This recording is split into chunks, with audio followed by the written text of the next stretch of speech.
প্রিয় দর্শক, যারা কঠিনভাবে ঋণগ্রস্ত হয়ে পড়েছেন, সেই ঋণ পরিশোধের কোনো ব্যবস্থা আপনার কাছে নেই, অর্থাৎ পর্যাপ্ত টাকা অর্থ আপনার নেই।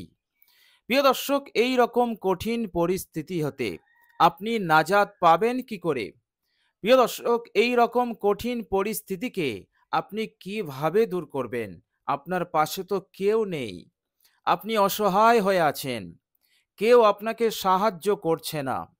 প্রিয় দর্শক, এই রকম সংকটময় পরিস্থিতিতে আজকের ভিডিওতে একটি খুবই মূল্যবান, খুবই কার্যকর একটি দোয়া আমি আপনাদের সঙ্গে শেয়ার করব, যে দোয়াটি বিশ্বনবী সাল্লাল্লাহু আলাইহি ওয়াসাল্লাম আমাদেরকে শিখিয়েছেন। প্রিয় দর্শক, এই দোয়াটি যদি আপনি পাঠ করেন, বসে বসে মাত্র 11 বার পাঠ করুন, ইনশাআল্লাহ আপনার এই আমলের বরকতে আপনার ঋণ পরিশোধ হয়ে যাবে ইনশাআল্লাহ। যত টাকারই ঋণ হোক, আল্লাহ রাব্বুল আলামিন সব ঋণ পরিশোধের ব্যবস্থা তিনি করে দেবেন। বলুন সুবহানাল্লাহ। প্রিয় দর্শক, আপনার ঋণ কত টাকার? 50,000, না হয় 1 লাখ, 1 লাখ না হলে 10 লাখ, না হয় 1 কোটি, 10 কোটি। কিন্তু আমার আপনার নবী সাল্লাল্লাহু আলাইহি ওয়াসাল্লাম বলেছেন, 10 কোটি নয়, 1 আরব নয়, পাহাড় সমান যদি তোমার ঋণ থাকে, পাহাড় সমান। প্রিয় দর্শক, পৃথিবীর মধ্যে এমন কোনো ব্যক্তি নেই যার পাহাড় সমান ঋণ। প্রিয় দর্শক, পাহাড় সমান ঋণটা অনেক অনেক, এই রকম ঋণ কোনো মানুষের নেই। তবুও বিশ্বনবী সাল্লাল্লাহু আলাইহি ওয়াসাল্লাম দোয়াটির গুরুত্ব মহত্ব বোঝাতে গিয়ে, এই দোয়াটির উপকারিতা বোঝাতে গিয়ে তিনি বললেন যে তোমাদের ঋণ যদি পাহাড়ও সমান হয়ে যায়, তবুও এই দোয়া তোমাদের পাহাড় সমান ঋণকে পরিশোধ করে দিতে সক্ষম। বলুন সুবহানাল্লাহ। আল্লাহ রাব্বুল আলামিনের ফজল এবং কারামে। তো প্রিয় দর্শক, যারা কঠিনভাবে ঋণগ্রস্ত হয়ে পড়েছেন এবং অসহায় হয়ে পড়েছেন, পেরেশান হয়ে রয়েছেন, কঠিন চিন্তার মধ্যে রয়েছেন, তাদের জন্য এই মূল্যবান দোয়াটি খুবই হেল্পফুল, খুবই কার্যকর ইনশাআল্লাহ। প্রিয় দর্শক, বিশ্বনবী সাল্লাল্লাহু আলাইহি ওয়াসাল্লাম ঋণ সম্পর্কে বলেছেন যে তোমরা ঋণ থেকে দূরে থাকবে, কেননা ঋণ তোমাদের রাতের সময়ে তোমাদের পেরেশানির কারণ, তোমাদের নিদ্রা ঘুম কেড়ে নেওয়ার কারণ, আর দিনের বেলাতে তোমাদের অপমান লাঞ্ছনার কারণ। এই জন্য তোমরা ঋণ থেকে দূরে থাকবে। বিশ্বনবী সাল্লাল্লাহু আলাইহি ওয়াসাল্লাম এক পর্যায়ে বললেন, আমার উম্মতের মধ্যে যারা শহীদ হবে তারা সকলেই জান্নাতে যাবে বিনা হিসাবে। এরপর বিশ্বনবী সাল্লাল্লাহু আলাইহি ওয়াসাল্লাম বললেন, ইল্লাদ দায়েন, তবে তারা যেতে পারবে না যারা ঋণগ্রস্ত হয়ে মৃত্যুবরণ করেছে আর সেই ঋণ পরিশোধের কোনো চেষ্টা করেনি। এই রকম মানুষ যদি শহীদ হয়ে যায়, তবুও সে আটকে যাবে কাল কিয়ামতের মাঠে। অন্যান্য শহীদরা বিনা হিসাবে জান্নাত পাবে, কিন্তু এই ঋণগ্রস্ত শহীদ জান্নাত পাবে না বিনা হিসাবে, যতক্ষণ তার এই ঋণের হিসাব না সে দিচ্ছে। তো প্রিয় দর্শক, ঋণ হচ্ছে একটি কঠিন বালা। মানুষ ঋণ নেয় খুব মজবুর অবস্থাতে, মজবুর হালতে, কিন্তু পরিশোধ আমাকে আপনাকে করতেই হবে।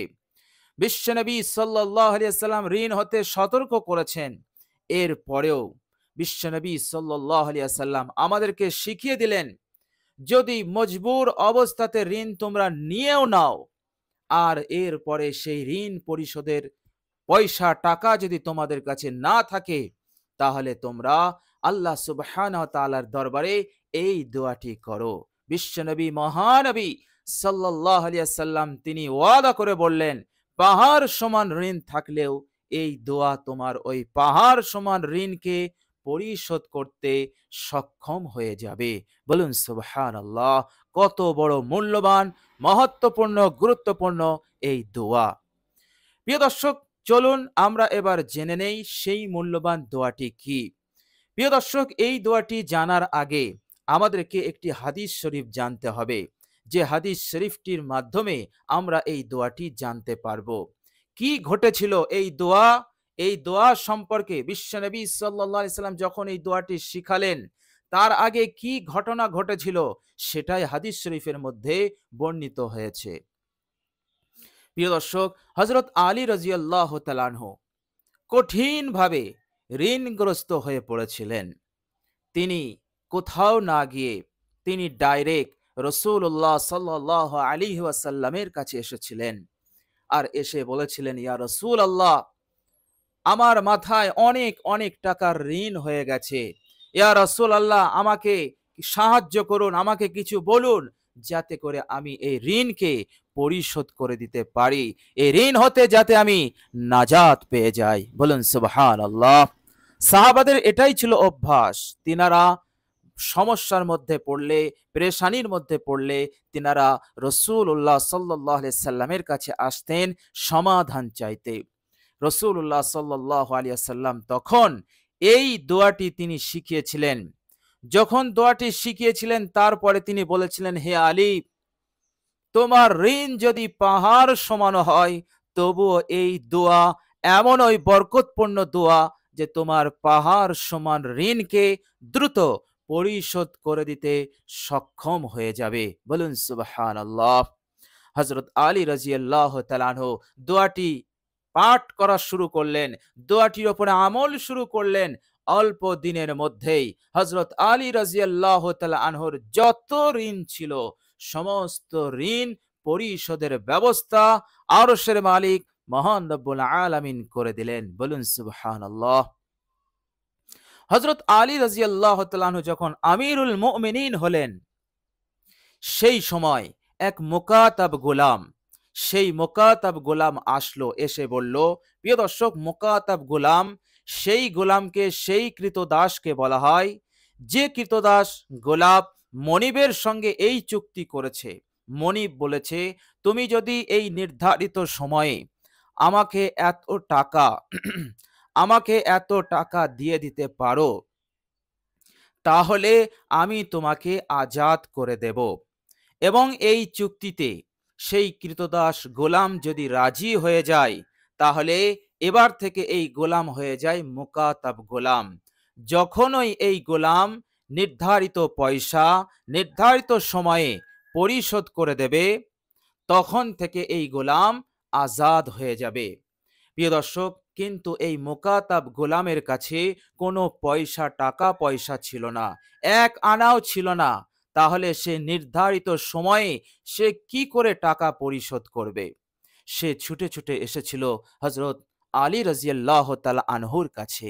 এসে বলেছিলেন যে, হে আমিরুল মুমিনিন, আমি একজন মুকাতাব গোলাম, নির্ধারিত সময়ে আমাকে এত টাকা পরিশোধ করতে হবে, সুতরাং আমাকে সাহায্য করুন।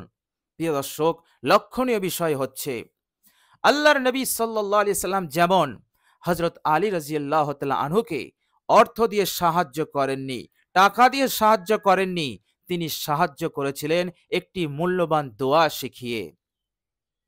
অনুরূপভাবে হযরত আলী রাদিয়াল্লাহু তাআলা আনহু সেই মুকাতাব গোলামকে অর্থ দেননি, টাকা পয়সা কিছুই দেননি, উট দেননি, ছাগল দেননি, কিছুই দেননি। তিনি সাহায্য করলেন এই মূল্যবান দোয়াটি শিখিয়ে। তিনি বললেন, হে মুকাতাব গোলাম, এই দোয়া আমার নবী সাল্লাল্লাহু আলাইহি ওয়াসাল্লাম আমাকে শিখিয়েছিলেন, আর বলেছিলেন, হে আলী, তোমার যদি পাহাড় সমান ঋণ থাকে, তবুও এই দোয়া পাহাড় সমান ঋণ পরিশোধ করতে সক্ষম হয়ে যাবে। বলুন সুবহানাল্লাহ। সুতরাং হে মুকাতাব গোলাম, তুমি এই দোয়াটির উপরে আমল করো, আল্লাহ পাক অবশ্যই তোমার এই হাজত প্রয়োজনকে পূরণ করে দেবেন। সেই গোলাম বললেন, হে আমিরুল মুমিনিন, অবশ্যই আমাকে সেই দোয়াটি বলুন। এরপর হযরত আলী রাদিয়াল্লাহু তাআলা আনহু দোয়াটি শিখিয়ে দিলেন। প্রিয় দর্শক, দোয়াটি আমি অবশ্যই আপনাদের সঙ্গে শেয়ার করব, তবে আমি মূল হাদিসটি আমি আপনাদেরকে প্রথমে শুনিয়ে দিচ্ছি। প্রিয় দর্শক, এরপর সেই মুকাতাব গোলাম দোয়াটি শিখে নেওয়ার পর তিনি আমল করা আরম্ভ করে দিলেন।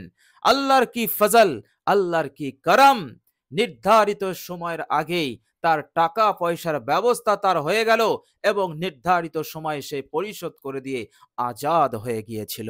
বলুন সুবহানাল্লাহ। এটা হাদিস শরীফের মধ্যে এসেছে। তো প্রিয় দর্শক, খুবই মূল্যবান এই দোয়া। তো আপনিও যদি কঠিনভাবে ঋণগ্রস্ত হয়ে পড়েন, তাহলে আপনি এই দোয়াটি পাঠ করুন। মনোযোগী হয়ে, আস্থা রেখে, ভরসা রেখে, ঈমান এবং ইয়াকিনের সহিত আপনি দোয়াটি পাঠ করুন।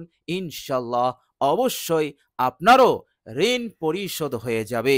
মহান রব্বুল আলামিন, আরশের মালিক আল্লাহ রব্বুল আলামিন পরিশোধ করে দেবেন ইনশাআল্লাহ।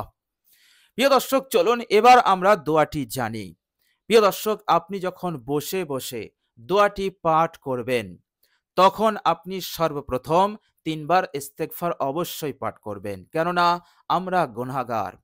আমরা গুনাহগার, আমাদের পায়ে পায়ে গুনাহ, সেকেন্ডে সেকেন্ডে গুনাহ আমরা করে ফেলি। আর সমস্ত গুনাহ আমল নামায় জমা হচ্ছে। এই জন্য আমলটি করার আগে আমাদেরকে ইস্তেগফার করা উচিত। তো প্রিয় দর্শক, আমরা ছোট্ট ইস্তেগফারটি ৩ বার পাঠ করে নেব। সেই ছোট্ট ইস্তেগফারটি হচ্ছে আস্তাগফিরুল্লাহ ওয়া আতুবু ইলাইহি। আস্তাগফিরুল্লাহ ওয়া আতুবু ইলাইহি। হে আল্লাহ, আমি তোমার কাছে গুনাহ হতে ইস্তেগফার করছি এবং তওবা করছি। ৩ বার পাঠ করে নেবেন। এরপর আপনি বিশ্বনবী সাল্লাল্লাহু আলাইহি ওয়াসাল্লামের ওপর, যিনি আমাদের এই দোয়াটি শিখালেন, জানার দয়াতে, জানার এহসানে আমরা এত বড় একটা সম্পদ পেয়েছি। এই জন্য আমরা তিনার ওপর একবার দরুদ শরীফ পাঠ করব। তাছাড়া দোয়া পড়ার পূর্বে যদি দরুদ শরীফ পাঠ করা হয়, তো আল্লাহ পাক কারেন্টের মতন, বিজলির মতন সরাসরি সেই দোয়াকে আল্লাহ পাক কবুল করে নেন। বলুন সুবহানাল্লাহ। সুতরাং এই সুযোগটা আমরা কেন হাতছাড়া করব? এই জন্য আমরা বিশ্বনবী সাল্লাল্লাহু আলাইহি ওয়াসাল্লামের উপর একবার দরুদ শরীফ পাঠ করে নেব। প্রিয় দর্শক, দরুদ শরীফটি দরুদে ইব্রাহিম পড়বেন। আমি পড়ছি, আপনারা শুনুন, পারলে আমার সঙ্গে পড়ুন। ইনশাআল্লাহ সহি শুদ্ধভাবে আপনারা পড়তে পারবেন ইনশাআল্লাহ। আল্লাহুম্মা সাল্লি আলা মুহাম্মাদিন ওয়া আলা আলি মুহাম্মাদ কামা সাল্লাইতা আলা ইব্রাহিমা ওয়া আলা আলি ইব্রাহিমা ইন্নাকা হামিদুম মাজিদ। আল্লাহুম্মা বারিক আলা মুহাম্মাদিন ওয়া আলা আলি মুহাম্মাদ কামা বারাকতা আলা ইব্রাহিমা ওয়া আলা আলি ইব্রাহিমা ইন্নাকা হামিদুম মাজিদ। প্রিয় দর্শক, পিয়ার মহাব্বত, ভালোবাসা নিয়ে আপনি দরুদ শরীফটি একবার পাঠ করবেন।